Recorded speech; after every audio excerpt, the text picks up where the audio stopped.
தேர்தல் முடிவுகளுக்கு பிறகு ஒரு உரையாடல். எப்போதுமே ஒரு விஷயத்தை ரொம்ப ஆழமாக பார்க்கக்கூடிய ஒருத்தர். அதனால் இந்த முடிவுகளில் இருந்தும் நான் அதை பார்க்கணும்னு நினைக்கிறேன். இந்த 2026 தேர்தல் முடிவுகள் அப்படிங்கிறத ஒரு கட்சியினுடைய தலைவராக எப்படி பார்க்குறீங்க? ஒரு மாற்றத்திற்கான தேர்தல் அரசியல்னு 99 நீங்கள் உள்ளே வரும்போது நீங்கள் விரும்பி அந்த மாற்றம் இப்போ நடக்குதுன்னு பார்க்கணுமா? தாவேக்காவுடைய வெற்றி, அதே போல் உங்கள் அணியினுடைய தோல்வி, இதை எப்படி பார்க்கலாம்? எங்கே அதுக்கான காரணங்கள் என்ன பார்க்குறீங்க? தேர்தலுக்கு முன்பே நான் ஒரு நேரலையில் பேசுகிற போது இந்த தேர்தல் முடிவுகள் தமிழக அரசியலில் வெகுவான மாற்றத்தை உருவாக்கும், புதிய அணி சேர்க்கை உருவாகும் அப்படிங்கிற கருத்தை பதிவு செய்தேன். நான் ஏன் காட்டுமன்னார்குடியில் போட்டியிட போகிறேன் அப்படிங்கிறத பற்றி எங்கள் இயக்கத்தோழர்களுக்கு விளக்கம் சொல்லும்போது, இந்த காரணத்தால் நான் சட்டமன்றத்தில் இருக்க வேண்டும் என்று விரும்புகிறேன் அப்படிங்கிற தகவலை சொல்லியிருந்தேன். அப்போ நான் என்ன யூகம் பண்ணேன்னா, விஜய் அவர்கள் சிறுபான்மை சமூகத்தினரின் வாக்குகளை வெகுவாக பிரிப்பார், குறிப்பாக இஸ்லாமியர் கிறிஸ்தவர் வாக்குகளை பிரிப்பார். அப்படி பிரிக்கிற போது திமுக கூட்டணியின் மொத்த எண்ணிக்கை, அதாவது வெற்றி பெறக்கூடிய இடங்களின் மொத்த எண்ணிக்கையில் பெரிய சரிவு ஏற்படலாம், ஆட்சி அமைப்பதற்கு போதிய இடங்கள் கிடைக்காமல் போகலாம் அப்படிங்கிற ஒரு யூகம் எனக்குள்ளே இருந்தது. நான் அதை வெளிப்படையாக இப்போ சொல்லலை. இப்போ தொங்கு சட்டசபை வரும்னு இவர் எதிர்பார்க்கிறாரா அப்படிங்கிற விவாதங்கள்லாம் நடந்துச்சு. நான் இப்படி மாறும் அப்படின்னு எதிர்பார்க்கல. திமுக கூட்டணி முன்னணியில் இருக்கும், ஆனால் போதுமான எண்ணிக்கை இருக்காது. அப்போ ஷார்ட் ஃபால் டிஎம்கே தான் வரும் அப்படின்னு தான் நான் நினச்சேன். தாவேக்கா கூடுதல் இடங்களை பெற்று அதுக்கு ஒரு 11-12 இடங்கள் குறைவாக இருக்கிற சூழல் உருவாகிவிட்டது. இது எதிர்பாராத ஒன்று. ஆனால் தொங்கு சட்டசபை உருவாகும் அப்படிங்கிறது நான் யூகம் பண்ணேன். இப்போ இந்த மாற்றம் அப்படிங்கிறது தமிழக அரசியல் களத்தில் நெடுநாளைய போராட்டத்தின் ஒரு விளைச்சல் தான் நான் அதை பார்க்குறேன். ஏன்னா திமுக அதிமுகவுக்கு மாற்றாக தமிழ்நாட்டில் பாமக எமர்ஜ் ஆச்சு. அவங்க முன் வச்சது திமுகவும் அதிமுகவும் மாறி மாறி இந்த நாட்டை ஆளணுமா, நான் ஒரு மாற்று சக்தி அப்படிங்கிற பிரச்சாரம் தொடங்கிச்சு ரொம்ப தீவிரமாக. அதுக்கு முன்னாடியே இந்த அரசியல் நடந்திருக்கலாம். சமகாலத்தில் மதிமுகவும் அப்படி உருவானது. இப்போ திமுக அதிமுகவுக்கு மாற்றாக மதிமுகவை முன்னிறுத்தினாங்க. அதன் பிறகு விஜயகாந்த் திமுகவுக்கும் அதிமுகவுக்கும் மாற்றாக நான் தான், அவங்களே தொடர்ந்து ஆண்டுகிட்டு இருக்கிறாங்க அப்படிங்கிற ஒரு கருத்து உருவாக்கம் வெகுவாக இருந்தது. அதன் பிறகு நாம் தமிழர் கட்சி திராவிட அரசியலே தப்பு, திமுகவும் வேண்டாம் அதிமுகவும் வேண்டாம், மாற்று நாம் தான் அப்படிங்கிற ஒரு அரசியல் ரொம்ப தீவிரமாக இருந்துச்சு. இந்த தொடர் திராவிட கட்சிகளுக்கு எதிரான தொடர் போராட்டம் அல்லது தொடர் பிரச்சாரம் அப்படிங்கிறது ஒரு ஒவ்வொரு கட்டத்திலையும் எதிர்ப்பு வாக்குகளை, திமுகவுக்கு எதிர்ப்பு வாக்குகள் அல்லது அதிமுகவுக்கு எதிர்ப்பு வாக்குகள் அப்படிங்கிறது அதனுடைய பர்சன்டேஜ் கூட்டிகிட்டே வந்துச்சு. மாற்றம்ங்கிறதுக்கான சதவீதம் கூட்டிகிட்டே வருது. திமுக அதிமுகவுக்கு மாற்றா ஒரு சக்தி வேணும் அப்படிங்கிறது. இது கிட்டத்தட்ட ஒரு 3-4 ஆண்டுகள், ஒரு 4 தசாப்தங்கள் தொடர்ச்சியாக இப்படி நடந்து வந்தது. அப்போது அந்த சூழலில் விஜய் வர்றார். விஜய்க்கு அது ரொம்ப இலகுவாக அமைஞ்சிருச்சு. திமுகவுக்கும் அதிமுகவுக்கும் எதிராக பெரிய அளவில் ஸ்ட்ரெயின் பண்ணிக்க வேண்டிய தேவையில்லாமல் இருந்துச்சு. அந்த அளவுக்கு ஏற்கனவே அடி எக்கச்சக்கமாக திராவிட கட்சிகளுக்கு எதிரான தாக்குதல் நடந்திருக்குங்க. இப்போ அதில் தான் ஒவ்வொரு முறையும் நீங்கள் பார்த்தீங்கன்னா, ராமதாஸ் அவர்களாக இருந்தாலும் சரி, அண்ணன் வைகோ அவர்களாக இருந்தாலும் சரி, அடுத்து அண்ணன் விஜயகாந்த் அவர்களாக இருந்தாலும் சரி, நம்முடைய சீமான் அவர்களாக இருந்தாலும் சரி, இவங்க எல்லாமே ஒரு 8% வரலும் வந்தாங்க. விஜயகாந்த் 10 வரலும் வந்தார் நினைக்கிறேன். ஆமாம். இது எல்லாமே திமுக எதிர்ப்பு அதிமுக எதிர்ப்பு இந்த வாக்குகள். இப்போ நான் என்ன யூகம் பண்ணேன்னா, அவர்களை தாண்டி இவருக்கு ஒரு சினிமா கிரேஸ் இருக்குது. அப்போ அந்த இதில் பார்க்கும்போது சோஷியல் மீடியாவும் இருக்குது. ஒரு 15%-20% இவர் அட்டைன் பண்ணுவார், வாங்குவார். அது பெரிய அளவில் சீட்டு கன்வர்ஷன் இருக்காது, சிங்கிள் டிஜிட்டில் இருக்கலாம். அப்படி தான் நான் யூகம் பண்ணேன். அதுக்கு இன்னொரு காரணம் என்னென்னா, சோஷியல் அவேர்னஸ்ங்கிறது, பொலிட்டிக்கல் அவேர்னஸ்ங்கிறது முன்னை விட ரொம்ப அதிகமாக இப்போ இருக்குது. எம்ஜிஆர் அரசியலுக்கு வந்த காலத்தில் பொதுமக்கள் மத்தியில் பெரிய அரசியல் விழிப்புணர்ச்சி கிடையாது, வெறும் சினிமா கிரேஸ் தான். ஜெயலலிதா அம்மா வந்த நேரத்துலேயும் அந்த மாதிரி தான். இப்போ சோஷியல் மீடியா வந்த பிறகு எவரி இண்டிவிஜுவல், ஒவ்வொரு தனி மனிதனும் அரசியல் பேசக்கூடிய அளவுக்கு ஒரு அரசியல் விழிப்புணர்வு இருக்குது. அதனால் ஒரு சினிமா கிரேஸுங்கிற அடிப்படையில் மட்டுமே இங்கே ஓட்டு போடுறதுக்கு வாய்ப்பு இல்லை. ஆனால் வேட்பாளர் யாருன்னே தெரியாமல் வாக்களிச்சிருக்காங்க. அதுதான் சொல்கிறேன், என்னுடைய யூகங்களை சொல்லிட்டு இருக்கிறேன். நான் அப்படி தான் யூகம் பண்ணேன், அப்படி தான் நான் கணித்தேன். அதனால் சினிமா கிரேஸுங்கிற அடிப்படையில் மட்டுமே வந்து அப்படியே ஒரு பக்கமாக இவங்க சாஞ்சிட மாட்டாங்க. எம்ஜிஆரும் சினிமாவிலேருந்து வந்தவர், கலைஞருக்கும் சினிமா தான், அண்ணாவுக்கும் சினிமாவில் ஒரு தொடர்பு இருக்குது. அதுக்கடுத்து ஜெயலலிதா அம்மாவும் சினிமா தான், அதுக்கு பிறகு விஜயகாந்த் அவர்களும் சினிமா, நம்முடைய சீமானவர்களும் கூட ஒரு சினிமா டைரக்டர். இந்த மாதிரி சினிமாக்காரங்களே தமிழ்நாட்டு அரசியலை நீண்ட காலமாக கையில் வச்சுருக்கிறாங்க. இப்போ அதையெல்லாம் தாக்குப்பிடித்து அதை தாண்டிய அரசியல் சக்திகளாக மக்களுக்கு இருக்கிறாங்க. அதையும் எதிர்த்து எம்ஜிஆருக்கு எதிராகவும் நிறைய வாக்குகள் திமுகவுக்கு விழுந்திருக்கு. ஜெயலலிதாவை எதிர்த்தும் திமுக ஆட்சிக்கு வந்திருக்கு.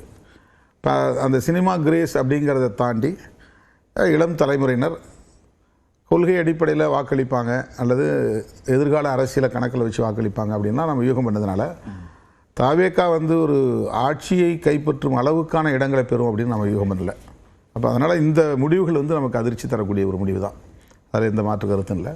போட்டியாகவே தாவேகாவை கருதலை.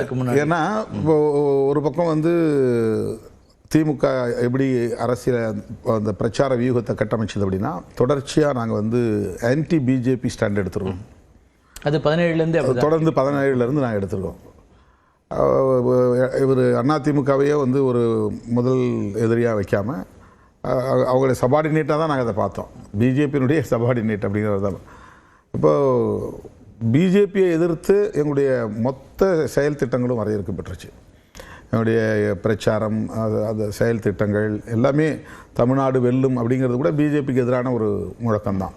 அதே மாதிரி வந்து வலதுசாரி அரசியலை வந்து வீழ்த்தணும் அப்படிங்கிறதுல இந்த கூட்டணி மொத்தமாக திமுக மட்டும் இல்லை, எல்லாம் ஒரே ஒற்றுமையாக நாங்கள் நின்னோம், ஒரே அணியில் நின்னோம். யாருமே வந்து விஜய் அவர்களை வந்து ஒரு கவுண்டர் பார்ட்டாக பார்க்கல. ஆனால் அவர் வந்து திமுகவை மட்டும் வந்து குறி வச்சு திமுக கூட்டணி கட்சிகளையும் சில நேரங்களில் சீண்டி பேசினார்.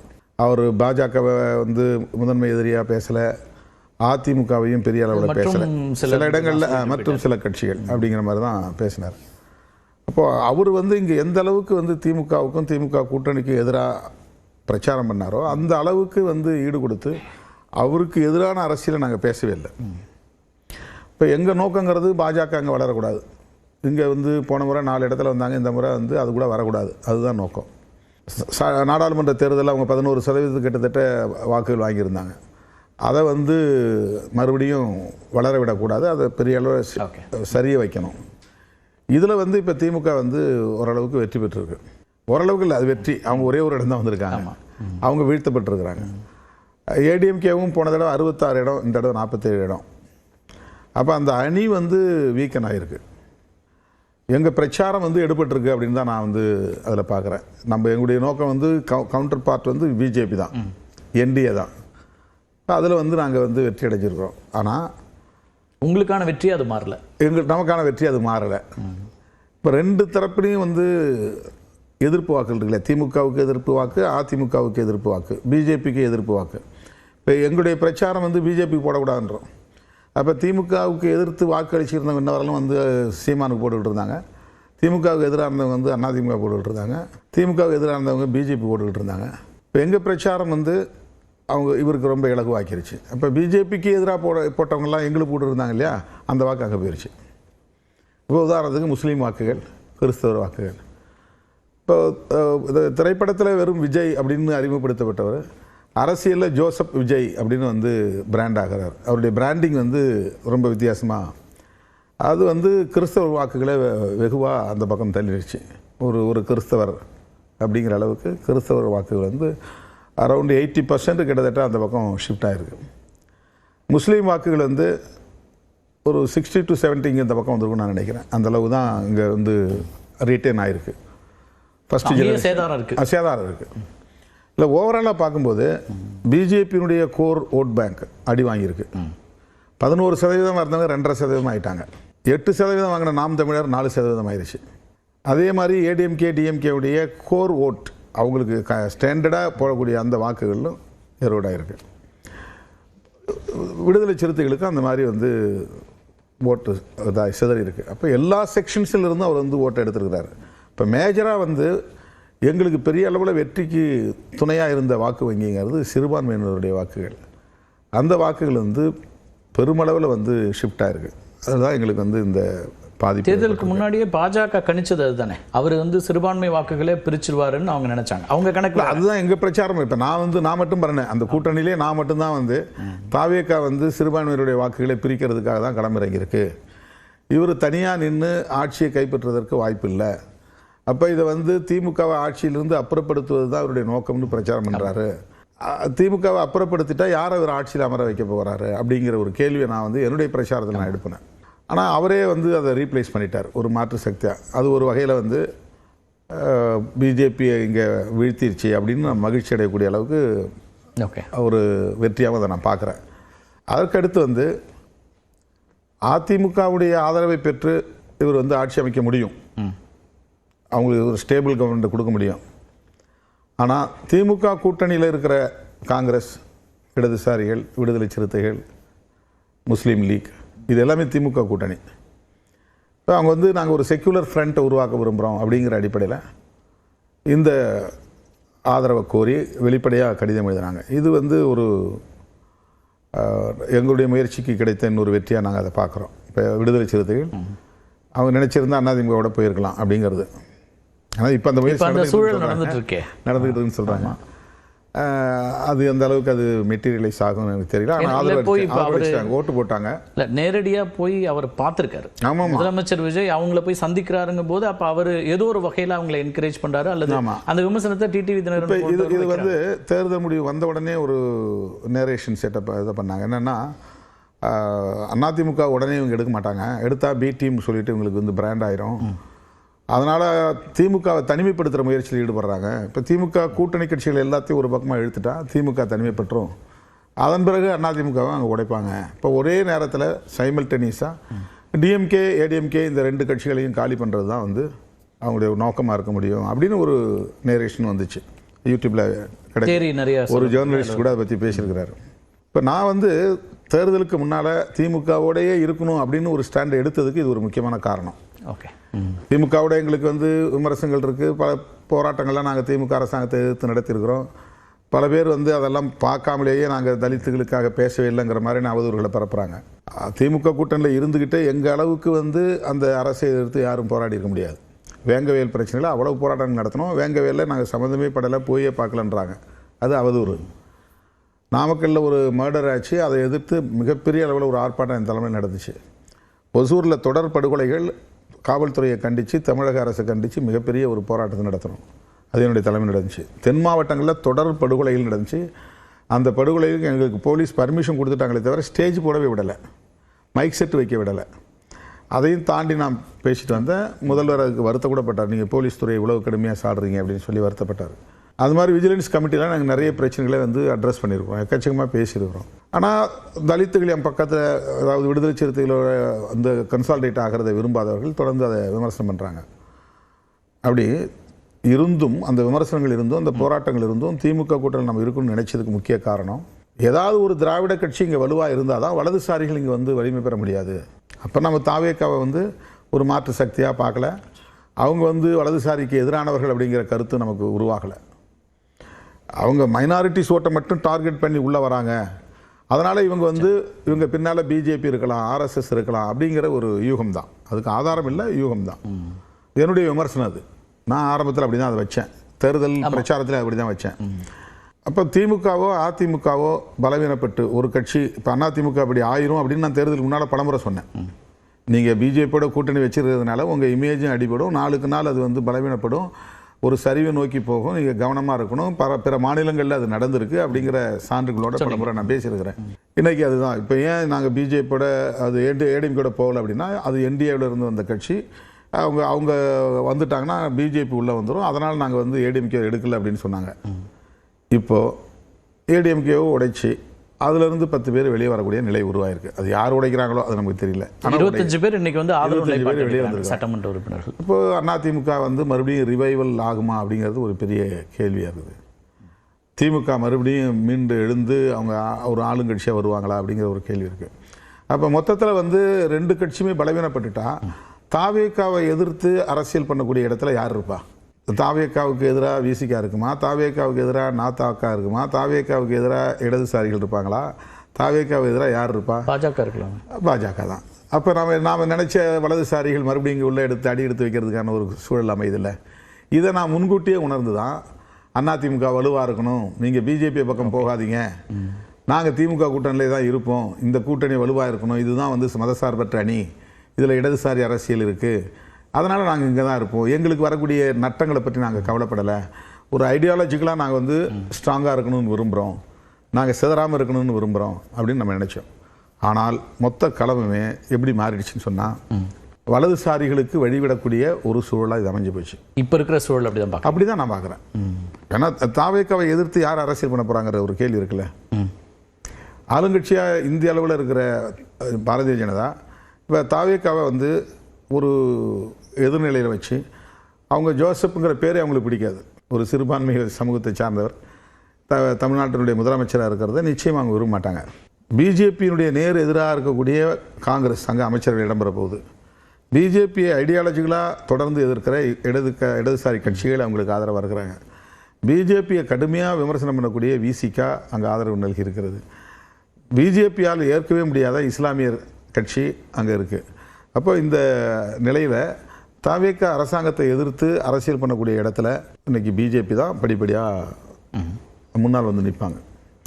என்னதான் திமுக வந்து ஒரு 50-60 எம்எல்ஏக்களை வச்சிருந்தாலும் கூட அரசியல் வந்து இப்போ பிஜேபி வர்சஸ் டிவிகே, சட்டமன்றத்துக்குள்ள டிவிகே வர்சஸ் டிஎம்கே தான் இருக்கலாம். அதை தாண்டி வந்து அவங்க அரசியல் பண்றதுக்கான சூழல் இங்க இருக்குன்னு நான் சொல்றேன். ஒரு ஸ்பேஸ் இருக்குன்னு நான் சொல்றேன். இப்போ இதுல வலதுசாரிகளுக்கு வந்து சுத்தமா ஒரு வாய்ப்பு கொடுக்க கூடாதுங்கிறது தான் நம்முடைய நோக்கம். அவங்க வந்து பிற மாநிலங்களில் அவங்க என்ன கைவரிசை காட்டுறாங்கன்னு நமக்கு தெரியும். சொல்லி வச்சு தான் அடிக்கிறாங்க. இப்போ நீங்கள் ஆதரவு நிலைப்பாட்டை எடுத்ததுக்கு அதான் சொன்னீங்க, குடியரசுத் தலைவர் ஆட்சி வந்துடக்கூடாது, அது ஆளுநர் எடுத்துடக்கூடாது, அதனால் நாங்கள் ஆதரிக்கிறோம் அப்படின்னு. அதில் 2 கேள்விகள் வைக்கப்படுது. ஒன்று வந்து ப்ரீபோல் அலையன்ஸ்லேருந்து மாறி இன்னொரு ஆதரவு நிலைப்பாட்டை எடுக்கிறத எப்படி ஜஸ்டிஃபை பண்ணுறீங்க அப்படின்னு. அதாவது உங்களுடைய நிலைப்பாடு என்னென்னா, ஒரு சிங்கிள் லார்ஜஸ்ட் பார்ட்டி அவங்க ஆட்சிக்கு வரணும், அதை வரவிடாமல் ஆளுநர் தடுக்கிறாருன்னா அதை சப்போர்ட் பண்ணணும் அப்படிங்கிற இடத்துலேருந்து இடதுசாரிகளோ விடுதலை சிறுத்தைகளோ போகுதுன்னா, அதே நேரத்தில் காங்கிரஸ் மாதிரி அப்படி ஒரு நிலைப்பாட்டை உடனே எடுத்துட முடியுமா, எப்படி எடுத்தீங்கிற ஒரு கேள்வி. ஆமாம். என்னென்னா நாங்கள் வந்து காங்கிரஸ், இடதுசாரிகள், விடுதலை சிறுத்தைகள், ஐயுஎம்எல் இவங்க எல்லாமே திமுக கூட்டணியிலேருந்து வெற்றி பெற்றவங்க. அவங்க ஒரு 5, இடதுசாரிகள் ஒரு 4, 9, எங்களுக்கு ஒரு 2, 11, அது ஒரு 2, 13 சீட். அவங்களுக்கு தேவையே 12 தான். 107ஓட இன்னும் ஒரு 11 வேணும் அவங்களுக்கு. இப்போ இந்த 11, 13 சேர்ந்து அவங்க ஆட்சி அமைக்க முடியும். ஒரு கூட்டணிக்குள்ளே இருந்தோம். இப்போ காங்கிரஸ் வந்து லீட் பண்ணியிருக்கலாம், எங்கள்கிட்ட வந்து கலந்து பேசியிருக்கலாம், ஒரு கோஆர்டினேட் பண்ணியிருக்கலாம். இந்த மாதிரி வந்து பிரசிடென்ட் ரூல் வர்றதுக்கு வாய்ப்பு இருக்குது, அதுக்கு நம்ம இடம் கொடுக்கக்கூடாது, ரீஎலெக்ஷன் வர்றதுக்கு வாய்ப்பு இருக்குது, அதுக்கு நம்ம இடம் கொடுக்கக்கூடாது, நம்ம இந்த கூட்டணியில் இருந்தாலும் பரவாயில்ல, அவங்கள சப்போர்ட் பண்ணுவோம், நம்ம தனித்து இண்டிபெண்ட்டாக ஒரு முடிவெடுப்போம் அப்படிங்கிற விஷயத்தை வந்து காங்கிரஸ் ஒரு நேஷனல் பார்ட்டி, ஒரு நெடிய பாரம்பரியம் உள்ள அனுபவம் உள்ள ஒரு கட்சி. இந்தியா கூட்டணியிலே இருக்கீங்க, இந்தியா பிளாக்ல வேறு இருக்கோம், நாங்கள் எல்லாமே இந்தியா பிளாக்ல வேறு இருக்கோம். இப்போ எங்களை அவங்க கோஆர்டினேட் பண்ணியிருக்கலாம். அவங்க அடுத்த நொடியே போய் அங்கே அவங்க கூட்டணியாகவே இணைஞ்சிட்டாங்க. ஆமாம், கூட்டணி அடுத்த நாடாளுமன்றத்தை அடுத்தடுத்து தேர்தல்னு அவங்க அறிவிச்சிட்டாங்க. எங்களை கோஆர்டினேட் பண்ணியிருக்கலாம் அப்படிங்கிறது என்னுடைய எதிர்பார்ப்பு. உங்களோட பேசுனதா சொல்லப்படுத்தலாம் இல்லையா, கார்கே பேசினாரு, அதெல்லாம் அதுக்கு பிறகு லேட்டர் டெவலப்மெண்ட், அதுக்கெல்லாம் அதுக்கு பிறகு. இப்போ நான் வந்து என்ன பண்ணேன் அப்படின்னு சொன்னால், மே 5ஆம் தேதி காரல் மார்க்ஸுடைய பிறந்த நாள். இப்போ நாங்கள் ஏற்கனவே சில போராட்டங்களில் ஒன்றா நின்று இடதுசாரிகளோட சேர்ந்து திமுக கூட்டணியில் இருந்தாலும் கூட, திமுக கூட்டணியில் உள்ள பிற கட்சிகள்லாம் இல்லாமல் இடதுசாரி கட்சிகளும் விடுதலை சிறுத்தைகளும் இணைந்து சில களங்களில் நாங்கள் கைகோர்த்து நின்றுருக்கிறோம், போராட்டங்கள் நடத்திருக்கிறோம், ஜாயின்ட் ஸ்டேட்மெண்ட்டை விட்டுருக்குறோம். இப்போ அந்த உரிமையோடு நான் என்ன சொன்னேன், இடதுசாரிகள் என்ன முடிவு எடுத்தாலும் நாங்கள் அதை ஒட்டி எடுத்துக்கிறோம் அப்படின்னு நான் சொன்னேன். அது வந்து வாலண்டியராக நான் சொன்னது, அது நாங்கள் கலந்து பேசி முடிவு பண்ணல, நானா சொன்னது. அது ஒரு தோழமையோட ஆதரிக்கிறதா என்ன அப்படிங்கறத வந்து நீங்க ஒரு முடிவெடுங்க, முடிவெடுத்த பிறகு நாங்கள் அதை பேஸ் பண்ணி நாங்கள் முடிவெடுக்கிறோம் அப்படின்னு. இப்போ அவங்கள பொறுத்தவரையிலும் பார்ட்டி ஸ்டாண்ட் அப்படிங்கிற பேரில் எக்ஸிக்யூட்டிவ் கமிட்டி கூட்டுறாங்க, அப்புறம் ஸ்டேட் கமிட்டியை கூட்டுறாங்க, அதுக்கு பிறகு தான் வந்து டெசிஷனை டிக்ளேர் பண்ணுறாங்க. இல்லை, அந்த இடத்துல என்ன கேள்வி வருதுன்னா, விசிகே ஏன் காலதாமதப்படுத்தியது அப்படின்னு ஒரு கேள்வியை, விமர்சனத்தை தொடர்ச்சியாக வச்சுட்டே இருக்கு. அதுக்கு தான் நான் சீக்வன்ஸாக சொல்கிறேன்.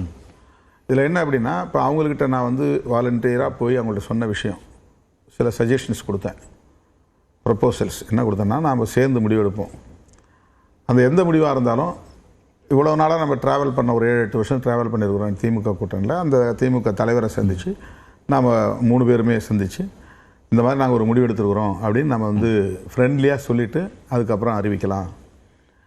அதுக்கடுத்து இன்னொரு சஜஷன், ஒரு காமன் மினிமம் ப்ரோக்ராம் வந்து நம்ம ரெடி பண்ணுவோம். சில கோரிக்கைகளை வச்சு அதை விஜய்கிட்ட நம்ம சொல்லி அதில் எது எது அவர் உடன்படுறாரோ அந்த கோரிக்கைகளை மட்டும் ஒரு காமன் மினிமம் ப்ரோக்ராம் ஒரு அடிப்படையில் நாம் 4 பேரும் சேர்ந்து கையெழுத்து போட்டு அப்புறம் நம்ம டிக்ளேர் பண்ணலாம். இது வந்து என்னுடைய சஜஷன்ஸ். அதில் வந்து அவங்க யாரும் மறுப்பு தெரிவிக்கலை. 8ஆம் தேதி காலையில் அவங்களுக்கு வந்து கூட்டம் கொடுத்து அது 4 மணிக்கு தான் அந்த முடிவு வரும் அப்படின்னு தெரிஞ்சதுனால நான் என்ன பண்ணேன், எங்களுடைய கூட்டத்தை 5 மணிக்கு வச்சேன். ஆன்லைன் மீட்டிங்காக ஜூமில். உயர்நிலைக்குழு கூட்டங்கிறது தலைவர், பொதுச் செயலாளர்கள், துணை பொதுச் செயலாளர்கள், அமைப்பு செயலாளர்கள், இந்த மாதிரி ஃப்ரண்ட்லைன் லீடர்ஸ் ஒரு 30-32 பேர் அதில் பங்கேற்பாங்க, சிறப்பு அழைப்பாளர்கள் உட்பட. இதை நாங்கள் வழக்கமாக ஃபிசிக்கலாக தான் கூட்டுவோம். இந்த தடவை வெர்ச்சுவலாக கூட்டுறோம். ஏன்னா அங்கங்கே தனித்தனியாக இருக்கிறாங்க, அவங்க டைம் இல்லை. அப்போ 5 மணி அப்படிங்கிறது 6 மணி ஆச்சு. 5 மணிக்கு எல்லாம் வந்து ஜாயின் பண்ணாங்க. நான் போய் சேர்றதுக்கு 6 மணி ஆச்சு. நான் ஒரு இடத்துல இருந்தேன், ஒரு ஹோட்டலில் போய் தங்கி லேப்டாப் வச்சு தான் நான் பார்க்கணும். அதனால் அங்கே போய் சேர்றதுக்கு 6 மணி ஆச்சு. நான் அதை ஜாயின் பண்ணிட்டேன். இதுக்கு இடையில் வந்து 4 மணி அளவில் சிபிஐ சிபிஎம் தோழர்களோட மாநில செயலோட நான் ஃபோனில் பேசுகிறேன். அவங்க என்கிட்ட தொடர்பு பண்ணாங்க. என்ன தொடர் முடிவு பண்ணிங்கன்னா, நாங்கள் டிவிகேவை சப்போர்ட் பண்ணுறதை முடிவு பண்ணிட்டோம். 2 கட்சியும் அதே முடிவு தானா? அதே முடிவு தான் எடுத்துட்டாங்க. இப்போ என்ன செய்ய போகிறீங்கன்னா, நாங்கள் லெட்டர் கொடுக்க போகிறோம் அப்படின்னாங்க. ப்ரெஸ்ஸு வந்துட்டாங்க, எல்லாம் வெயிட்டிங். நீங்களும் வந்துடுறீங்களாண்ணா? ஓகே தோழர், நான் வந்துடுறேன் அப்படின்னு சொல்லி நான் கிளம்புறேன். அப்போது நான் இருந்த இடத்துலேருந்து அவங்க இடத்துக்கு போகிறதுக்கு இடையில் நாம் ஆன்லைன் மீட்டிங் வச்சுருக்கிறோமே, ஆன்லைன் மீட்டிங் இல்லையா அப்படின்னு ஒரு கேள்வி வருது. கூட இருந்தவங்க சொல்கிறாங்க. அப்போ எனக்கு டக்குன்னு என்ன தோணுச்சு, நான் உடனே அவங்கள ஃபோன் பண்ணி, தோழர் நீங்கள் எடுத்த முடிவு அப்படியே நாங்கள் அதை அந்த ரெசல்யூஷனை எங்கள் கமிட்டியில் வச்சு நாங்கள் டிஸ்கஷன் பண்ணிடுறோம். அவங்கள எல்லாரையும் கன்வின்ஸ் பண்ணிவிட்டு அதுக்கு பிறகு நான் வந்து உங்களை பார்க்குறேன். நீங்கள் அஸ் பர் ஷெட்யூல் நீங்கள் வந்து ப்ரெஸ்ஸை மீட் பண்ணிடுங்க, இப்போ என்னால் உடனே வர முடியாது, அதுக்கு பிறகு உங்களை வந்து நான் பார்க்குறேன் அப்படின்னு நான் உங்களுக்கு சொல்லியிருந்தேன். இதுக்கு இடையில் இந்த முடிவை வந்து நம்ம போய் சிஎம்கிட்ட சொல்கிறோம். இடையில முன்னாள் முதலமைச்சர் மு க ஸ்டாலினையும் சந்திக்கிறீங்க அன்னைக்கு.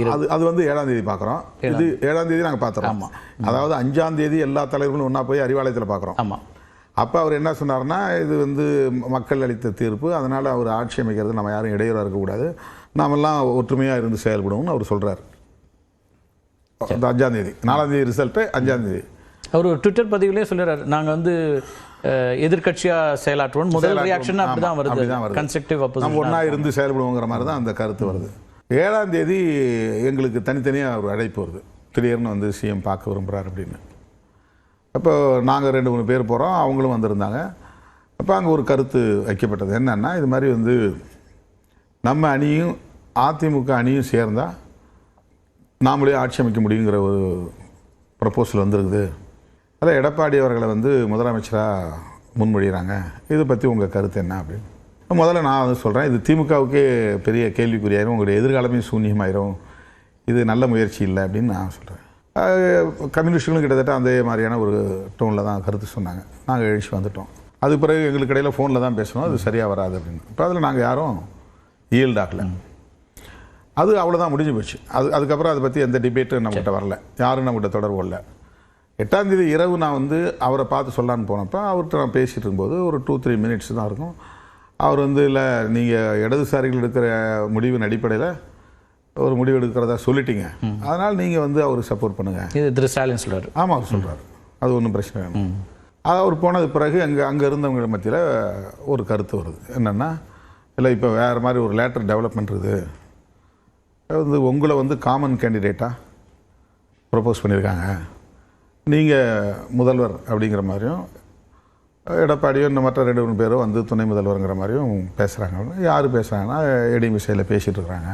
இப்போ நாங்கள் அதில் வந்து அப்படி ஒரு நிலை வந்தால் நீங்கள்லாம் அதுக்கு ஒத்துக்கிட்டால் வெளியிலேருந்து தான் எங்களால் சப்போர்ட் பண்ண முடியும், நாங்கள் அதுக்குள்ளே வரமாட்டோம், இதுக்கு எப்படி உங்கள் கருத்து என்ன அப்படின்னாங்க. நான் சிரிச்சுக்கிட்டே சொன்னேன், இதெல்லாம் நடக்கிற கதையா, தமிழ்நாட்டில் வந்து அந்த மாதிரிலாம் நடக்குமா, அதுக்கெல்லாம் வாய்ப்பு இல்லைங்கன்னு சொல்லிட்டு ரொம்ப ஃபன்னியாக தான் நான் எடுத்துக்கிட்டேன். சரி, அவங்க வந்து இல்லை அது ஒரு உள்ளபடியே சீரியஸான ஒரு மூவ் நடந்துக்கிட்டு இருக்குது அப்படின்னாங்க.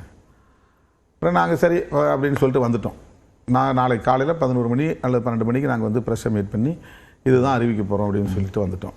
இப்போ எங்கே டிலே, நீங்கள் கேட்குற கேள்வி, அவங்க 4 மணிக்கு அறிவிச்சாங்க. நாங்கள் வந்து ஆன்லைன் மீட்டிங் முடிச்சுட்டு தான் அறிவிக்கணும். இதை நான் முதல் நாள் அன்றைக்கி 8ஆம் தேதி காலையிலேயே வேளச்சேரியிலேருந்து வெளியே வரும்போது என்ன ப்ரெஸ் மறித்து கேட்டப்போ நான் அவங்கள சொன்னேன், இன்றைக்கி இடதுசாரிகள் வந்து கூடி பேசுகிறாங்க, அவங்க முடிவு வர்றதுக்கு மாலை ஆயிரும், அதனால் நாங்கள் வந்து அதுக்கப்புறம் தான் ஆன்லைன் கூட்டம் நடத்துவோம், 9ஆம் தேதி காலையில் நான் வந்து ப்ரெஸ்ஸை மீட் பண்ணுவேன் அப்படின்னு டைம் சொல்ல, இடத்த சொல்ல. 9ஆம் தேதி தான் அறிவிப்பேன். ஆமாம், அதை நான் ட்விட்டில் போடலாம், அல்லது ஃபேஸ்புக்கில் போடலாம், அல்லது நான் லைவில் பேசலாம், அல்லது ப்ரெஸ்ஸை மீட் பண்ணலாம், எப்படி வேணாலும் இருக்கலாம். இப்போ அந்த ஆன்லைன் மீட்டிங்கில் என்ன கருத்து வந்தது அப்படிங்கிறது தான் முக்கியமானது. இப்போ அந்த ஆன்லைன் மீட்டிங்கில் என்ன கருத்து வந்துச்சுனாக்கா, இடதுசாரிகள் எடுத்த முடிவை நம்ம எடுப்போம், டிவிகேவுக்கு சப்போர்ட் பண்ணுறதுங்கிறதுல மாற்று கருத்து இல்லை.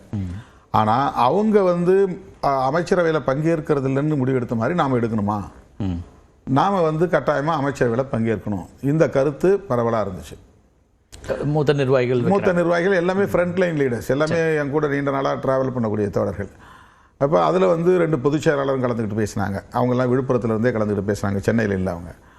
அப்போ நான் வந்து என்ன சொன்னேன், நான் கடைசியாக பேசினேன்.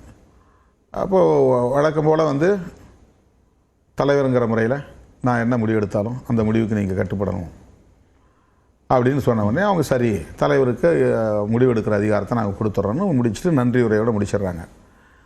இப்போ நான் வந்து என்ன பண்ணுவேன்னா, நானே அப்படி கடைசியாக முடிவு பண்ண மாட்டேன். அந்த மாதிரி பெரும்பாலான நேரங்களில் 2 பொதுச் செயலாளர்கிட்ட ஓவர் ஃபோனில் பேசுவேன், அல்லது நேராக வர சொல்லி பேசுவேன்.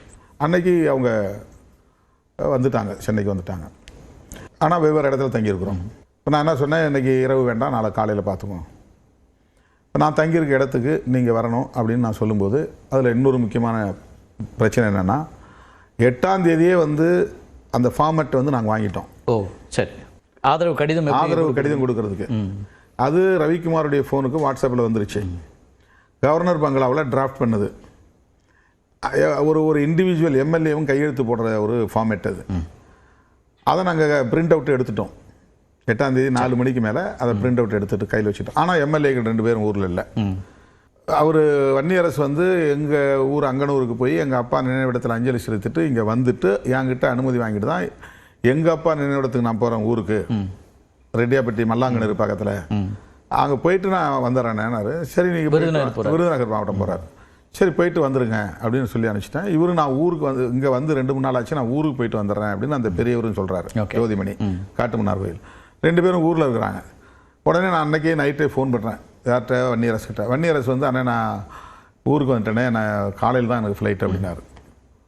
நான் சொன்னேன் இது மாதிரி பை ரோடு வந்துடுங்க, காலை 8:45க்குனா ரொம்ப லேட் ஆயிரும், கார் எடுத்து நேராக வந்துடுங்க, விடிய நீங்கள் வந்து சேர்ந்துடலாம், என்ன ஒரு 6-7 மணி நேரம் 8 மணி நேரம் தான் ஆகும், நீ வந்துருப்பா அப்படின்னு சொன்னேன். சரி நான் பார்க்குறேண்ணே அப்படின்னு சொன்னேன். முதல்ல என்ன சொன்னேன், நைட்டு லாஸ்ட் ஃப்ளைட்டாக பாருங்கன்னா லாஸ்ட் ஃப்ளைட் இல்லை, ஓகே, அதனால் அடுத்த நாள் ஃப்ளைட் 8:45. அப்படின்னா நீ வந்து ஃப்ளைட்டுக்காக காத்திருக்க வேண்டாம், நைட்டு கிளம்புற வண்டி எடுத்துக்கிட்டு, வாடகை வண்டியாக எடுத்துகிட்டு வந்துடு அப்படின்னு நான் சொல்லிட்டேன்.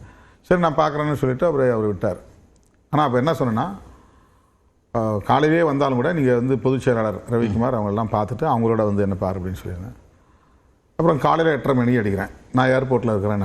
ஏன் நீ நைட்டு பை ரோடு வரலையான்னு, இல்லைண்ணா நான் இந்த வண்டியிலே வந்துடுறேன், இந்த நான் கொஞ்சம் நேரத்தில் வண்டி மூவ் ஆக போகுது அப்படின்னா.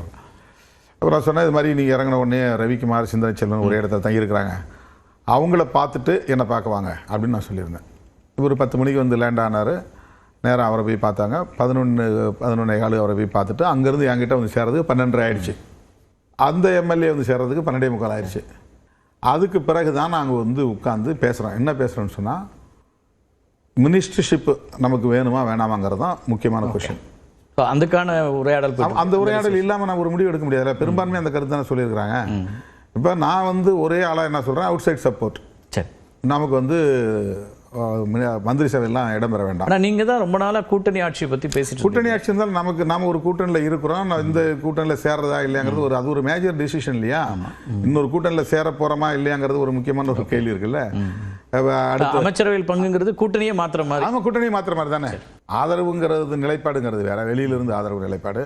அமைச்சரவை இடம்பெறதுன்னா நீங்கள் ஷிஃப்ட் ஆகுறீங்களே, ஒரு சுவிட்ச் ஓவர் ஆகுது இல்லை, ஓகே, அது ஒரு மேஜர் டிசிஷன் இல்லை.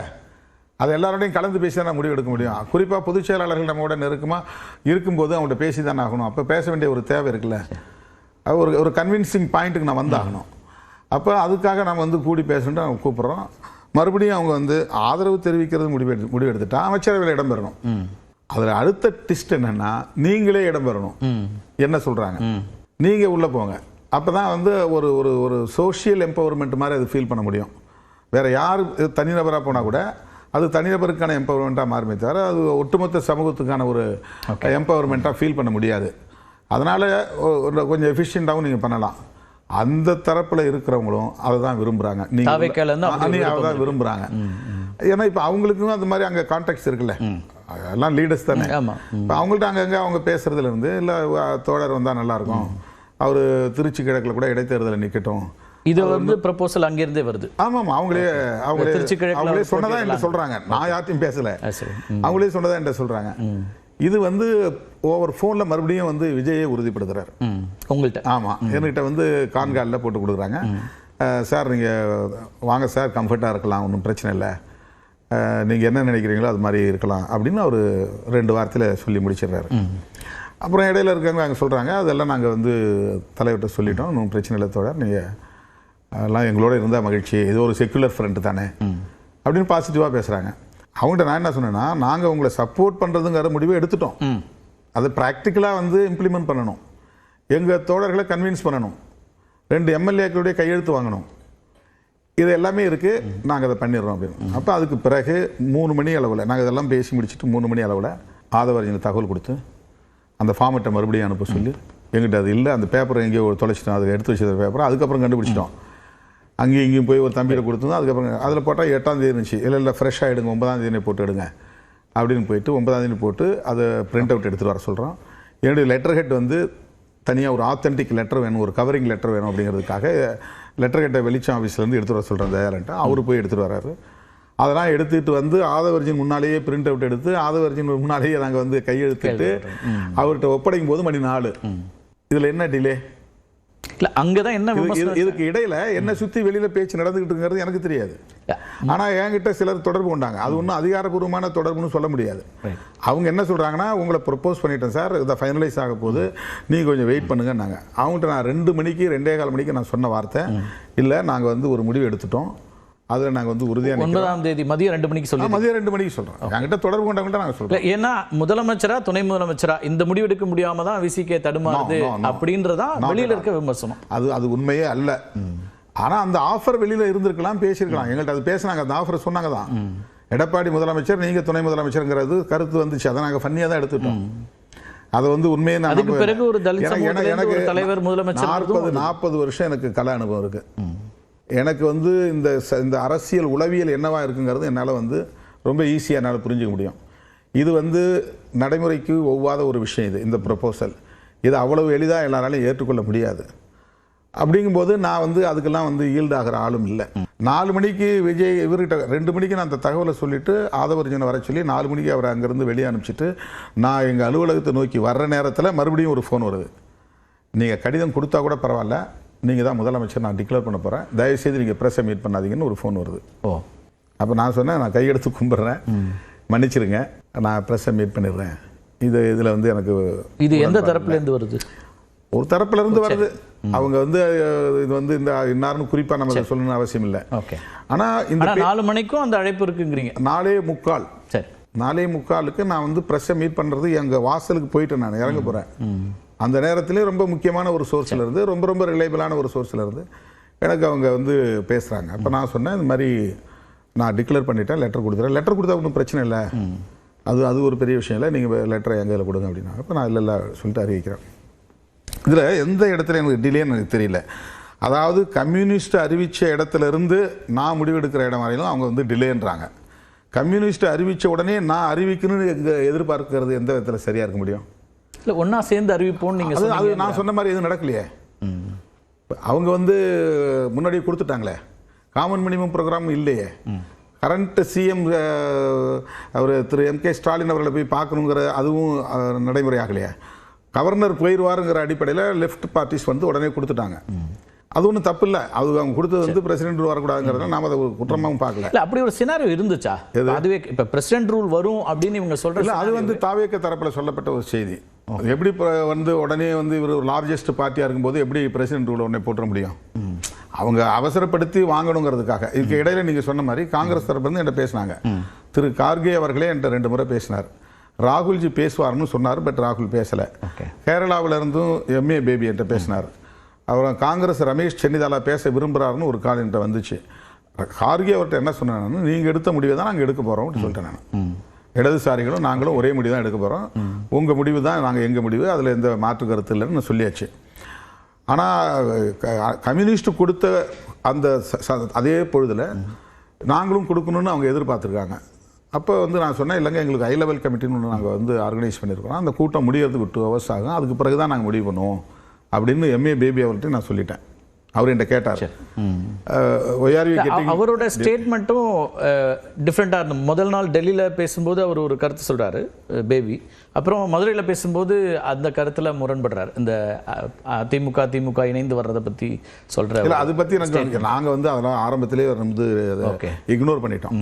அதாவது அதிமுகவும் திமுகவும் சேர்ந்து போகுது ஒரு முயற்சி எடுக்கிறாங்கிறத நாங்கள் வந்து அது மெட்டீரியலைஸ் ஆகாது, அது அரசியல் அறமும் இல்லை, அதனால் அது வந்து நாங்கள் வந்து அதுக்கு ஒரு பெரிய முக்கியத்துவம் கொடுக்கல. அதுதான் உண்மை. முதலமைச்சராக உங்களை முன்னிறுத்தின விஷயம் ஏன் நடக்காதுன்னு நினச்சிங்க? அது 8ஆம் தேதி இரவுக்கு மேலே தான் எங்களுக்கு சொல்கிறாங்க. ஏன் சிவி சண்முகம் என்ன சொல்றாருன்னா, நாங்க போய் ஆதரிச்சோன்றாரு.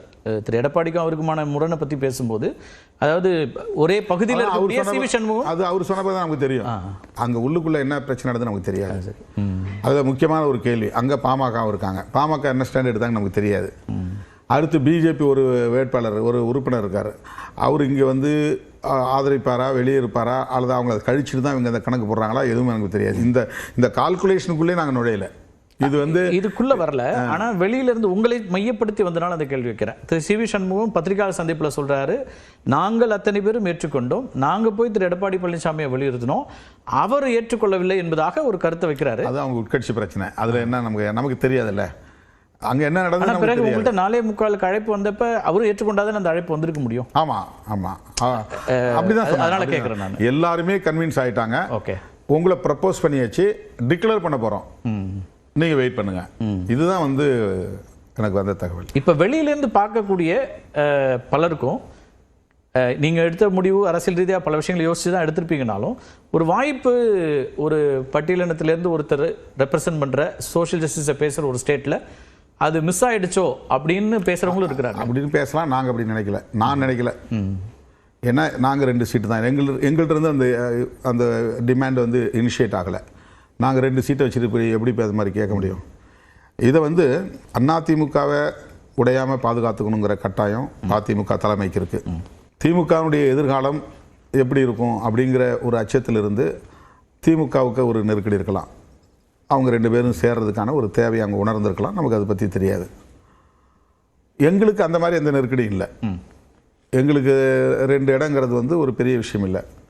ஆனால் அது ஒரு தேவையாக மாறி இருக்கு, ஒரு ஆட்சி அமைகிறதுக்கு ஒரு தேவையாக மாறி இருக்கு. அது ஒரு ட்ரம் கார்டாக அந்த இடத்துல ஒரு துருப்பு சீட்டாக மாறி இருக்கு. அவ்வளோதானே தவிர இந்த 2 சீட்டை வச்சுக்கிட்டு நாங்கள் வந்து ஒன்றும் பெருசாக கோட்டையை கட்ட முடியாது, மனக்கோட்டை கட்ட முடியாது. அப்போ நாங்கள் அதை இனிஷியேட் பண்ணலை. இல்லை, நீங்கள் அந்த கோரிக்கையை நாங்கள் வைக்கல. இல்லை, இப்போ நீங்கள் வெளியிலேருந்து ஆதரவுங்கிற ஒரு நிலைப்பாட்டை எடுத்த சூழலும் இன்னைக்கும் வேறையா இருக்குது. நீங்கள் ஆதரிக்கிறதுன்னு ஒரு முடிவு எடுத்ததுலேருந்து இன்னைக்கு வந்து திரு டிடிவி தினகரன் சொல்கிறாரு, அதிமுகவை உடைக்கணும்னு நினைக்கிறது பெரிய தப்பு, குதிரை பேரம் நடந்தது, இப்படிலாம் பல விமர்சனங்களை அவர் முன்வைக்கிறாரு. இப்போ அதிமுகவோட ஒரு செக்ஷன் உள்ளே வரும்போது இடதுசாரிகளோ விசிகாவோ நினைச்ச அந்த சூழல் அங்கே இருக்கா? அதை எப்படி பார்க்குறீங்க? அதுதான் எங்கள் கட்சியினுடைய பொதுச் செயலாளர் ரவிக்குமார் வந்து அவருடைய ஒப்பீனியனாக ஒரு கருத்து போட்டிருந்தார். நீங்கள் வந்து அதிமுக உடைக்கிறது தப்பு, அவங்கள வந்து அமைச்சரவையில் சேர்க்கறது தப்பு, வேணா ரிசைன் பண்ண சொல்லிவிட்டு அவங்கள எலெக்ஷன் நிற்க வச்சு ஜெயிக்க வச்சு அவங்களுக்கு மந்திரி பதவி கொடுங்க, இல்லைனா இது ஜனநாயக படுகொலையாக போயிடும் அப்படிங்கிற கருத்து தான் விடுதலை சிறுத்தைகள் கருத்து. ஒரு பொதுச் செயலாளருங்கிற முறையில் அது பதிவு பண்ணியிருக்கிறார். அது எங்களுடைய கருத்து. அவங்களுக்கு வந்து ஒரு ஸ்டேபிள் கவர்மெண்ட் கொடுக்கணும், 5 வருஷம் பாதுகாப்பாக அரசு இருக்கணும் அப்படிங்கிற எண்ணத்தில் அவங்க இறங்கி ஏதோ வேலை செய்கிறாங்க. அது எந்த அடிப்படையில் செய்கிறாங்கிறது நமக்கு தெரியாது. குதிரை பேரமா அல்லது தண்ணி இயல்பாக நடக்குதா அது நமக்கு ஒன்றும் தெரியாது. அதுக்குள்ளே நாங்கள் போக விரும்பலை. என்னை பற்றி அல்லது என்னை சுற்றி நடந்த விஷயங்களில் எனக்கு ஒன்றும் பெரிய அதில் வந்து ரோல் கிடையாது. ஓகே, அதில் எனக்கு பெரிய டிமாண்டு கிடையாது, அல்லது அதுக்கு பெரிய எதிர்பார்ப்பு காத்திருப்பு அப்படிங்கிறதுலாம் ஒன்றும் கிடையாது. அது அச்சீவ் ஆகிறது வாய்ப்பு இல்லைங்கிறதுல 100% இல்லை, 1000% எனக்கு வந்து தெரியும். அந்த 2 நாட்களில் அதிகப்படியான விமர்சனங்கள் உங்களை நோக்கி வைக்கப்பட்டது விசிகா வச்சு. அது எப்போதும் தானே, ஒன்றுமே இல்லாத விஷயத்தை கூட என்னை வந்து விமர்சனம் பண்ணுறாங்க. ஆதவர்ஜுன் எங்கள் கட்சியில் இருந்தப்ப அவர் வந்து திமுக கடுமையாக விமர்சனம் பண்ணார். அவர் மேலே ஏன் என்ன நடவடிக்கை எடுக்கலை, 1 நாள் ஆச்சு, 2 நாள் ஆச்சு, 3 நாள் ஆச்சு, ஏன் திருமாவளவன் தாமதம் பண்ணுறாருன்னு அப்படியும் விமர்சனம் வச்சாங்க.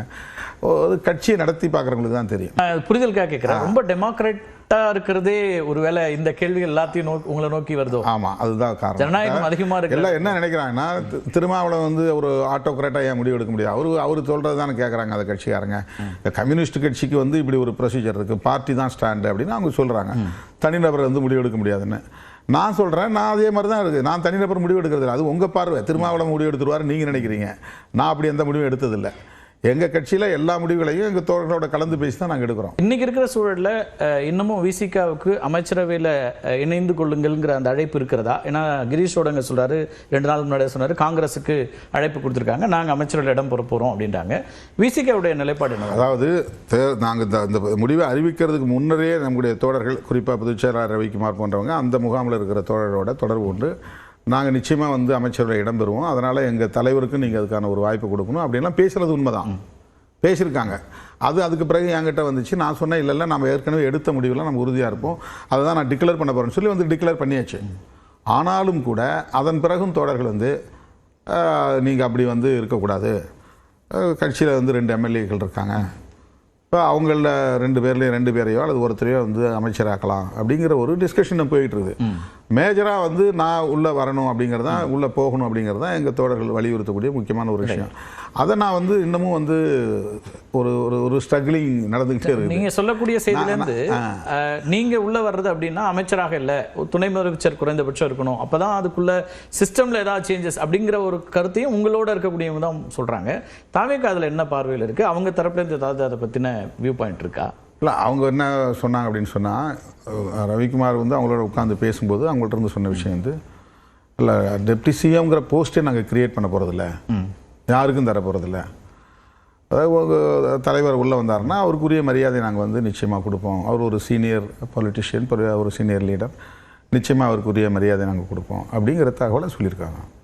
இன்றைக்கி இருக்கிற சூழலில் அரசாங்கத்தினுடைய நிலைத்தன்மை இன்னும் சிக்கல் இருக்குன்னு நினைக்கிறீங்களா? ஏன்னா 25 பேர் 144 பேரோட ஆதரவு வந்துச்சு இப்போ மெஜாரிட்டி நிரூபிக்கும் போது. அது அதே சூழல் தான் இருக்கா, இல்லை அவங்க சஸ்டெயின் பண்ணிட்டாங்க அப்படின்னு பார்க்குறீங்களா? இது பெரும்பான்மையை நிரூபிச்சிட்டாங்க, இனிமேல் அதில் ஒன்றும் பெரிய பிரச்சனை வர போகிறதில்ல. இவங்க 25 பேர் வந்து இவங்களுக்கு சப்போர்ட் பண்ணியிருக்கிறாங்க. அது வந்து சபாநாயகர் எடுக்கிற முடிவு தான் இறுதியான முடிவுங்கிறதுனால அவங்களுக்கும் ஒன்றும் பெரிய ஆபத்து இருக்கிற மாதிரி எனக்கு தெரியல. ஒருவேளை உச்சநீதிமன்றம் போய் அது அவங்கள வந்து டிஸ்குவாலிஃபை பண்ணக்கூடிய நிலை வந்தால் கூட பை எலெக்ஷன் வரும். அந்த 25 இடத்துலையும் அவங்க வந்து போட்டியிடுறதுக்கு வாய்ப்பு இருக்குது. அதில் 25 பேரும் அதிமுகவில் நிற்கிறாங்களா, அதில் கொஞ்சம் பேர் வந்து தாவேக்காவுக்கு மாறி தாவேக்கா சின்னத்தில் நிற்க போகிறாங்களா அப்படிங்கிறதெல்லாம் கேள்விக்குறி தான். பட் ஒன்றும் பெரிய பாதிப்பு இருக்காதுன்னு தான் நான் நினைக்கிறேன். பொருளாதார நெருக்கடியால் இவங்க பாரதிய ஜனதா அரசையும் வந்து பகைச்சிக்கிட்டு அந்த பகைமை கட்சிகளை எல்லாம் கூட்டணியாக வச்சுக்கிட்டு அரசியல் பண்ணுறதுனால அவங்க ஏதாவது நெருக்கடி கொடுத்தால் அந்த நெருக்கடி எப்படி அவங்க எதிர்கொள்ள போகிறாங்க அப்படிங்கிறது ஒரு கேள்வி இருக்குது. அதிமுகவை சார்ந்தவர்கள் வந்து அமைச்சர்களானால் இடதுசாரிகள் என்ன நிலைப்பாடு எடுக்க போகிறாங்கன்னு தெரியல. விடுதலை சிறுத்தைகளை பொறுத்தவரையிலும் அது தவறுங்கிற ஒரு ஸ்டாண்டை நாங்கள் எடுத்துருக்குறோம். ஒருவேளை அவங்க அமைச்சராக ஆகிட்டாங்கன்னா அதுக்கு பிறகு நம்ம ஆதரவு வந்து நீடிக்கிறதா அல்லது திரும்ப பெறதா அப்படிங்கிற ஒரு குறி நிச்சயமாக அதுக்கான அவங்களுக்கு அந்த தேவையும் கூட குறைஞ்சிரும்ல. இப்போ ஆதரவு இருந்தே எண்ணிக்கை தேவைப்படாது. ஏன்னா அன்னைக்கு நாங்கள் ஆட்சி அமைப்பதற்கு கட்டாயமான ஒரு தேவையாக இருந்தோம். இப்போ அதிமுக காரங்க 25 பேர் உள்ளே வந்துட்டாங்க அப்படின்னு சொன்னால் ஏதோ ஒரு வடிவத்தில் அவங்க வந்து ஆதரவு சக்தியாக அவங்க உறுதியாக நிற்பாங்க. அதிமுகவுடைய ஒரு ஃபேக்ஷனாவோ அல்லது பதவி பறிபோன பிறகு தாவாக்காவில் நின்று அப்படி வர போகிறாங்களோ என்னன்னு தெரியல. அதனால் அவங்களுக்கு வந்து பை எலெக்ஷன் வந்தால் கூட அவங்களுக்கு ஃபேவராக தான் இருக்கும். இப்போ ஒரு ஸ்டேபிள் கவர்மெண்ட் கொடுக்கறதுக்கான வாய்ப்புகள் தான் அதிகம் இருக்குது அப்படின்னா, ஒரு ஆட்சி எப்பயுமே ஒரு நிலைத்த தன்மையோடு இருக்கணும்னு தான் ஸ்ட்ராட்டஜி அவங்களும் பண்ணுவாங்க, வியூகங்களை. நாங்களே அப்படி தானே சொன்னோம். வந்து இவங்க ஆட்சி அமைக்கணும், ரெண்டாவது வந்து ரீஎலெக்ஷன் வந்துடக்கூடாது, ஆட்சி அமைக்க முடியாமல் போனதற்கு விசிக ஒரு காரணமாக இருந்துச்சுங்கிற ஒரு கெட்ட பேர் வரக்கூடாது. இதன் அடிப்படையில் நாங்கள் வந்து எங்களுடைய ஆதரவை நல்குகிறோம். வெளியிலிருந்து சப்போர்ட் அப்படிங்கிறத இதுவரையிலும் நாங்கள் வெளிப்படுத்தியிருக்கிறது. கட்சிக்குள்ள இன்னும் இந்த விவாதம் நடந்துகிட்டு இருக்கு. ஓரிரு நாள் அது முடிவெடுத்து தான் ஆகணும். வெளியில இருக்கிற ஒரு விமர்சனம் என்னன்னா, இப்போ வந்து ப்ரீபோல் அலையன்ஸ்லேருந்து அடுத்த 2 நாட்களில் வேறு ஒரு நிலைப்பாட்டை எடுக்கிறது எப்படி அது வந்து ஜஸ்டிஃபை பண்ண முடியும் அப்படிங்கிற ஒரு கேள்வி வைக்கிறாங்க. அது எப்படி பார்க்குறீங்க? ஜஸ்டிஃபை பண்ண முடியாதுங்கிறது தான் நம்மகிட்ட இருக்கிற சிக்கல். எப்படி நம்ம ஜஸ்டிஃபை பண்ண முடியும்? ஓகே, நம்ம இவ்வளோ நாளாக வந்து 7-8 வருஷம் அவங்களோட சேர்ந்து ட்ராவல் பண்ணியிருக்கிறோம். அவங்க ஓட்டும் சேர்ந்து தான் நம்ம வெற்றி பெற்றுருக்கிறோம். அவங்களுடைய உழைப்பு இங்கே இருக்குது. திரு ஸ்டாலின் அவர்கள் தான் முதலமைச்சர் அப்படிங்கிற கருத்தை வச்சு தான் நம்ம இந்த ஓட்டை வாங்கியிருக்கிறோம். இன்னும் சொல்லப்போனால் தாவேக்காவுக்கு எதிரான வாக்குகள் தான் இது அப்படின்னு நம்ம வந்து உறுதிப்படுத்துகிறோம். ஏன்னா அதிமுகவுக்கு எதிராக இருந்தாலும் இது தாவேக்காவுக்கும் எதிரான வாக்குகள் தான்.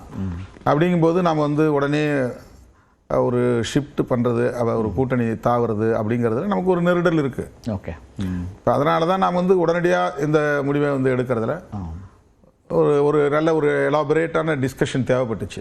ரைட்.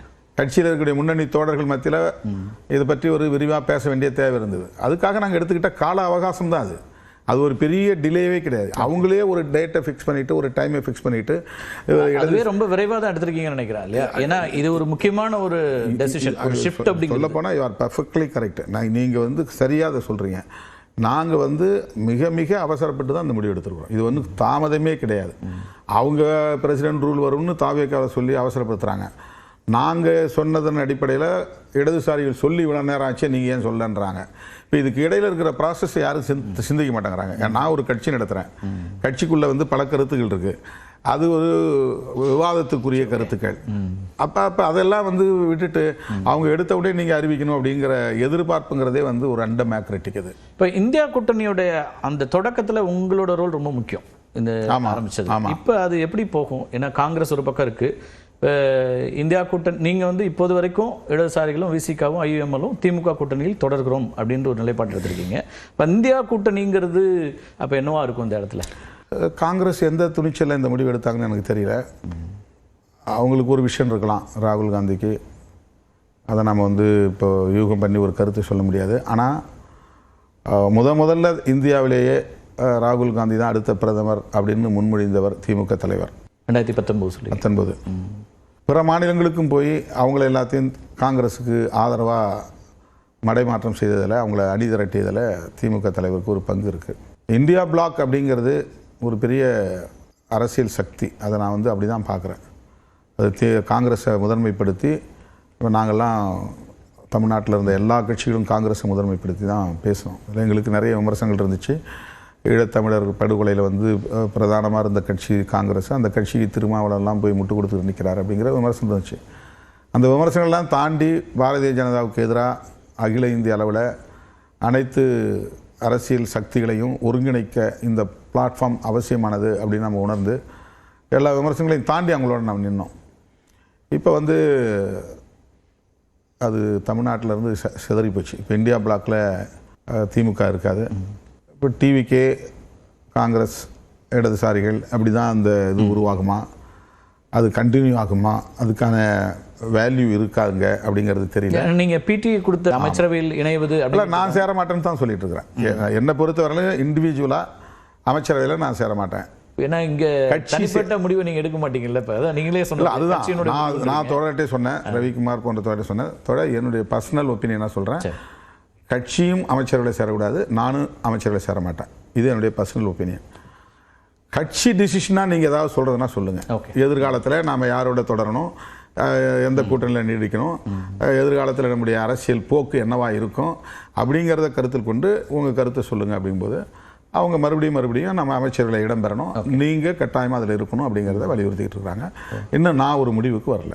ஒரு நிறைவு கருத்து, இந்த தேர்தல் முடிவுகளை நீங்கள் சொன்னீங்க தொடக்கத்தில் வந்து ஒரு தனிநபர் ஆளுமையாக வாக்குகள் அளிக்கிறது இல்லைன்னு நினச்சேன். ஆனால் அது இந்த முறை மாறி இருக்குன்னு நினைக்கிறேன். ஏன்னா வேட்பாளர் யாருன்னே தெரியாமல் நிறைய இடத்துல தேர்வு நடந்திருக்கிறது. இந்த அரசியல் எப்படி இருக்கும் நினைக்கிறீங்க? இது ஒரு சேலஞ்சிங்கான ஒரு பாலிடிக்ஸாக மாறுதா? இது எப்படி புரிஞ்சுக்கணும்? இப்போ வந்து நீங்கள் குளத்தூரில் திரு மு க ஸ்டாலின் தோல்வி அடைகிறாரு. சட்டமன்ற உறுப்பினராக அவர் என்ன செஞ்சார் அப்படிங்கிற அந்த பார்வையோடு அது பார்க்கப்படுதா, அல்லது ஒட்டுமொத்தமாக வந்து திரு விஜய் அவர்களுக்கான வாக்கு அப்படிங்கிறதோட மட்டும் போதா? அப்படின்னா அங்கே வேட்பாளர்கள் அப்படிங்கிற ஒருத்தரோட ஸ்பேஸ் என்னவா இருக்குது? இப்போ நீங்களாம் ஒவ்வொரு முறையும் வேட்பாளர் தேர்வில் அவ்வளவு முக்கியத்துவம் கொடுத்து பார்ப்பீங்க. ஆமாம். அப்போ இனிமேல் அது முக்கியமாக இருக்குது. அது எப்படி புரிஞ்சிக்க வேண்டியிருக்கு இந்த தேர்தல் முடிவுகளை? இப்போது விஜய் அலை அப்படிங்கிறத ஒரு பெரிய விஷயமா இப்போ எல்லாம் பேசுகிறோம். அது ஒரு ஆர்கியூமெண்ட் சேக்கு நான் அதை சொல்கிறேன். அப்படின்னா தமிழ்நாட்டில் இருக்கக்கூடிய 38 மாவட்டங்கள்லேயும் யூனிஃபார்மாக அந்த அலை இருக்கா அப்படின்னு நம்ம ஒரு ஆய்வு பண்ணால் 10-11 மாவட்டங்களில் தாவேக்கா ஒரு சீட்டு கூட ஜெயிக்கலை. ஆமாம், 38 மாவட்டங்களில். அர்பன் பகுதிகளில் அதிகமாக ஜெயிச்சிருக்காங்க, ரூரலில் அந்த அளவுக்கு வந்து பெருசாக இல்லை ஒப்பீட்டளவில். இப்போ சென்னைன்னு எடுத்துக்கிட்டால் 2 தொகுதி தவிர மற்ற எல்லாம் அவங்க அடித்து வந்திருக்காங்க. அந்த மாதிரி நீங்கள் மதுரை, கோயம்புத்தூர் அப்படின்னு நீங்கள் எடுத்துக்கிட்டிங்கன்னா முக்கியமான நகர்ப்புறங்கள்லாம் அதிகம் சோஷியல் மீடியா இன்வால்வ்டு மாஸ் உள்ள இடங்கள்லாம் அவங்களுக்கு வந்து பெரிய அளவுக்கு கை கொடுத்துருக்கு. ரூரலில் எல்லாருமே ஆண்ட்ராய்டு ஃபோன் வச்சுருக்கவங்கள, எல்லாம் ஐஃபோன் வச்சுருக்கிறவங்கள. ஒரு வேளை அந்த சோஷியல் மீடியா இம்பேக்ட் அங்கே குறைவாக இருந்திருக்கலாம் அப்படின்னு நான் யூகம் பண்ணுறேன். ரெண்டாவது வந்து இதே அலை வந்து பாண்டிச்சேரியில் இல்லை. இப்போ பாண்டிச்சேரியில் விஜய் ரசிகர்கள் இல்லையா? அங்கே அவர் முதலமைச்சர் இல்லையே. முதலமைச்சர் இல்லைனாலும் 30 அவரோட ரசிகர்கள் இருக்காங்கல்ல. ஒரு new face to the politics, பெரிய பாப்புலர் ஹீரோ அப்படிங்கும்போது ஒரே ஸ்ட்ரோக்கில் ஏன் ஒரு 130 இடம் ஒரு 150 இடம் ஏன் வரல? ஏன் 107 வந்து 108 வந்து நிற்கிது? இப்போ இதெல்லாம் வந்து ஏன்னா இதுக்கு முன்னாடி அவர் நின்று அவர் அலிகேஷன்ஸ் வந்து அதனால் நம்பர் வந்து இவ்வளோ தான் வந்திருக்கு, குறைஞ்சிருக்குன்னு சொல்லலாம். இப்போ இந்த அலைங்கிறது யூனிஃபார்மாகவும் இல்லை, ஒரு ஆட்சி அமைப்பதற்கு போதுமானதாகவும் இல்லை. இப்போ இவ்வளவுதான் அவருடைய ஆப்டிமமா? இப்போ இனிமே வந்து அவர் ஆட்சியில் உட்கார்ந்ததுனால நிறைய விமர்சனங்கள் வரலாம், அலிகேஷன்ஸ் வரலாம், அதில் அவருக்கு வந்து அது டிக்ளைனிங் மோடு கூட வரலாம். ஒரு உதாரணத்தை சொல்கிறேன், ஆட்சி அதிகாரத்துக்கு போனாலே ஆன்டி இன்கம்பன்சிங்கிறது இருக்கும், அது யாராக இருந்தாலும். தாவேக்கா ஒரு நியோ ஏடிஎம்கேவா எமர்ஜ் ஆகுது, சில நியோ டிஎம்கேவா எமர்ஜ் ஆகுது, இல்லை பிஜேபியோட ஒரு இடத்த அவங்க எடுத்துட்டாங்க. பிஜேபி இங்கே ஒரு முயற்சி பண்ணாங்க, ஒரு ஆல்டர்னேட்டாக நாம் உள்ளே வரணும்னு. அந்த ஸ்பேஸ் அவங்க எடுத்துட்டாங்க அப்படிலாம் பார்க்க எப்படி நீங்கள் எப்படி அதை ஜட்ஜ் பண்ணுறீங்க? அவங்க திமுக அதிமுக உயர்த்தி பிடிக்கக்கூடிய திராவிட அரசியலை தான் பேசுகிறாங்க அப்படின்னு அவங்களே டிக்ளேர் பண்ணியிருக்காங்க, கிளைம் பண்ணிக்கிறாங்க. திராவிடமும் தமிழ் தேசியமும் இரண்டு கண்கள்னு சொல்லியிருக்கிறாரு. அதனால் இந்த விமர்சனம் வருது, ஒரு புதிய திமுக அல்லது புதிய அதிமுக அப்படிங்கிற மாதிரி ஒரு விமர்சனம் வருது. பிஜேபியோட எங்களை அடையாளப்படுத்த வேண்டாம், அதை நாங்கள் விரும்பலை அப்படிங்கிற அடிப்படையில் திமுக கூட்டணியில் இருக்கிற கட்சிகளை வந்து அவங்க தோழமையாக கருதி ஆதரவு கேட்டு அந்த ஆட்சி அமைச்சிருக்கிறாங்க. அப்படிங்கும்போது அது இன்னொரு பிஜேபி அங்கே உருவாச்சு அப்படின்னு இப்போ நாம் வந்து சொல்ல முடியாது. இந்த காலப்போக்கில் அவங்க எப்படி அவங்க அணுகுறாங்க, எப்படி கையாள போகிறாங்க. இன்னொரு பிஜேபி இல்லை, ஆனால் பிஜேபி அடைய நினைத்த இடத்தை அவங்க அடைஞ்சிட்டாங்களா அப்படி கேட்குறேன். 2 பேருக்கும் கிட்டத்தட்ட அதே அர்த்தம், அது பொருள் தான். அது பிஜேபி அடைய நினைத்த இடத்தை அடைகிறாங்கன்னா அவங்களுடைய அரசியலையும் இவங்க பேச போகிறாங்கிற பொருள் தான் ஆகும். அதிமுகவிலிருந்து ஆள் எடுக்காமல் இந்த ஆட்சி அவங்க ஒரு நிலையான அரசை கொடுக்குற அளவுக்கு அவங்க நிர்வாகம் பண்ணினால் அவங்களுடைய இமேஜ் நம்ம கூடும். அதிமுகவிலிருந்தும் பாமகவிலிருந்தும் இவங்க ஆட்களை எடுக்கிறாங்கன்னா அது அவங்களுக்கு ஒரு ஐடியாலஜிக்கல் கிரைசிஸாக மாறும். ஓகே, அவங்க மீதான கருத்தியல் சார்ந்த கடும் விமர்சனங்கள் உருவாகும். அது எந்த அளவுக்கு அவங்க தாக்கு பிடிச்சி நிற்க போகிறாங்கிறத பிறநாள் வந்து தான் பார்க்க முடியும். அவருடைய அடுத்த கட்ட நகர்வுகள் என்னங்கிறது தான் அதை முடிவு பண்ணும் அப்படிங்கிறீங்க. ஆமாம், முக்கியமாக காலதாமதம் நடந்ததா அப்படிங்கிறது தான் மிகப்பெரிய கேள்வியாக இருந்தது. அது விசிகே தரப்புல இருந்து இருந்ததா அப்படிங்கிறது. அது காலதாமதம் நான் ஏற்றுக்கிட்டா கூட அதுக்கு ஒரு உள்நோக்கம் கற்பிக்கிறது தவறுன்னு சொல்ல வரேன். இதுக்காக தான் காத்திருந்தாரு, அவர் அது அதிகாரத்துக்காக வெயிட் பண்ணார் அப்படிங்கிறதுனா, அப்படின்னா நான் இன்னும் 10 நிமிஷம் வெயிட் பண்ணுறதுல எனக்கு ஒன்றும் பெரிய கஷ்டம் கிடையாது. இல்லை, கடிதம் கொடுத்த பிறகும் அந்த ஆஃபர் இருந்தது. நீங்கள் அதுதான் சொல்கிறேன். ஓகே, அது வந்து நான் அதை தூக்கி எறியறது எவ்வளோ நேரம் ஆகும் அப்படி, அதுதான் எனக்கு முக்கியம் அப்படி நினச்சிருந்தா காத்திருந்தா. இப்போ அவங்க என்ன நினைக்கிறாங்கன்னா அது ஃபெயிலியர் ஆகிப்போச்சு அதனால் வந்து கொடுத்துட்டாரு அப்படிங்கிற மாதிரி நினைக்கிறாங்க. அப்படி ஃபெயிலியர் ஆகலை, அவங்க வந்து கன்சால்டேட் ஆகிட்டாங்க, ஒரு பாயிண்டில் வந்து கன்வின்ஸ் ஆகிட்டாங்க அப்படிங்கிற கருத்து தான் 4:45 மணிக்கு நமக்கு வந்தது. அவங்க அந்த தரப்பில் இருந்தவங்கெல்லாம் நீங்கள் வந்து அரசியலாக பார்க்க தெரியல, நீங்கள் வந்து ரொம்ப சென்டிமெண்ட்டாக பார்க்குறீங்க, நான் வார்த்தையை விட்டுட்டேன், நான் வந்து அதில் கமிட் ஆகிட்டேன், அதுக்கு தான் நான் வந்து அந்த வார்த்தையை காப்பாற்றணும்னு நினைக்கிறேன் அப்படிங்கிற ஒரு அரசியல் தான் நீங்கள் பண்ணுறீங்க அப்படின்னு சில வெல்விஷர்ஸ் என்கிட்ட வந்து கடிந்து கொண்டார்கள். அதெல்லாம் நான் வந்து பொருட்படுத்தலை, அதுக்கு சொல்கிறேன் உங்களுக்கு. ஓகே, அடுத்தடுத்த நாட்களில் தமிழ்நாடு அரசியல் களம் என்னவா மாறப்போகுது, அதில் இப்போ நீங்கள் எடுக்கக்கூடிய முடிவுகளும் நிச்சயமாக ஒரு இம்பாக்ட்ஃபுல்லாக இருக்கும். உங்களுடைய வருகைக்கும் கருத்து போயிருக்கும். மிக்க நன்றி. நன்றி.